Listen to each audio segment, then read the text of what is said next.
And I want to bring in Shuja ul Haq. Shuja, for the last several days, there was heightened activity that was seen in and around this region. Many thought that these were just combat air patrols. These were defensive maneuvers. But Pakistan state-sponsored terror, Shuja, is being punished. What are you picking up from your sources? Well, that's right, Gaurav. As you'd have been known to this for last few days, we've been seeing extensive tension or activity, inside Jammu and Kashmir and, other parts as well. But last night, we've been told that at around 3:30 is when this strike has took place. Our sources suggest that, yes, Indian Air Force has crossed the line of control. They have dropped payloads at places near Balakot and Khyber Pashtun. We've also been given to understand that this clear target was terror launch pads and camps of these organizations. The extent of damage is something that we will still will have to wait for an official confirmation. But extreme tension at this point of time on line of control. I was just trying to speak to some of the officials on the ground, both in Kashmir sector, as Kashmir division, as well as in Jammu. It's been said that officials have been told to be very, very alert in this situation, as anything could happen at this point of time. In fact, the Air Force bases in Kashmir and outside Kashmir in Jammu are also on in a state of alert. So overall, it does look like that a massive activity has happened during the night, and that's why we are seeing this kind of preparation also being made on the ground. We still have to wait for an official confirmation on what exactly happened, what transpired, and in which manner it transpired. But sources suggest that, yes, close to 10 to 12 Air Force jets, which some of them are believed to be Mirage 2000s, were involved in this activity. And yes, some sort of payload has been dropped at locations across line of control. So which is very, very big. Gaurav, we've been talking about it in past few days, that there is possibility of such an action being taken. It is significant. And it does seem that India has taken it.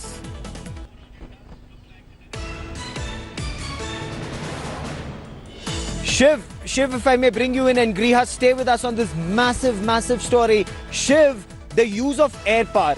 It's significant because it's pinpoint, it's accurate, it destroys the terrorist training camps, it does not commit your own soldiers, a big group of own soldiers. We were very lucky and of course brilliant commandos last time. That surgical strike, each and every one of them came back safe. But the use of air power, relative security, and Shiv, what is extremely significant at this point of time is also to ensure that aspect of air power. Aircraft goes in, destroys the enemy, comes back. So speed, reliability, and Griha, if I may, what is significant is that we had our mid-air refuelers, so our aircraft could loiter in the sky longer, and we had our electronic intelligence and surveillance equipment, our AWACS up in the sky. And Griha, what the AWACS does is it also suppresses the enemy radars, it jams them. It also keeps an eye, and if I may, on 300 enemy targets simultaneously. That is what the Indian AWACS can do. Keep an eye on multiple enemy targets. So if a Pakistani Air Force jet is even about to take off,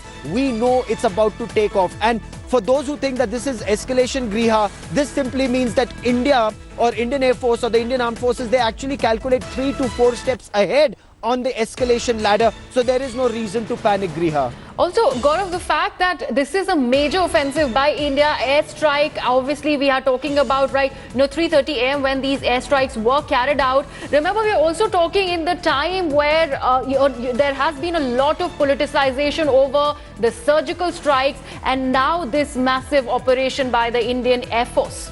This Griha is taking it altogether to a next level. Now, there is one bit of input that has come in from one of my sources, but I'm still waiting for an official confirmation from Government of India before we can share this with our friends. So what has happened is much more than just an airstrike on Pakistani terrorist training camps. This has been a punitive strike in multiple ways. So there's been an airstrike from what sources tell India today. We're waiting for an official confirmation. There has been an artillery strike. We'll tell you more about it, and it's not just small arms fire that's been used. It's a little more than small arms fire, and there has been another action. That other action, we will wait till the government officially announces it, should it choose to announce it. But an intent soldier to soldier is very clear. You send terrorists into our country, you target our security personnel, there will be consequences for you to pay. That's the message that India is sending. And Shiv and I have been covering defense for some time. After 26/11 Mumbai terror attacks, we were reporting from ground zero in Mumbai at that point of time. There was a lot of talk about use of air power. The then air chief had also suggested terrorist training camps in Pakistan-occupied Kashmir and in Pakistan to hit. But that decision was not taken. Indian Air Force did fly a couple of sorties, but the decision to cross the LC and strike did not come. This time, that decision has been taken and those airstrikes have happened. Now, this is extremely significant because now a template has been set. Should Pakistan send in terrorists into our territory, Right. whether there's a ground response or an air response or a response in any other way, there will be a response to Pakistan state-sponsored terror. Absolutely, Gaurav, and we are seeing a lot of action. This is completely in line with the Prime Minister going ahead and saying that the Indian government has given open and a free hand to the Indian Defence Forces as far as the Air Force is concerned. Thanks for watching the video. For more such news and updates, please like, share and subscribe to India Today. Also check out our other great videos from our channel. We know you will love to.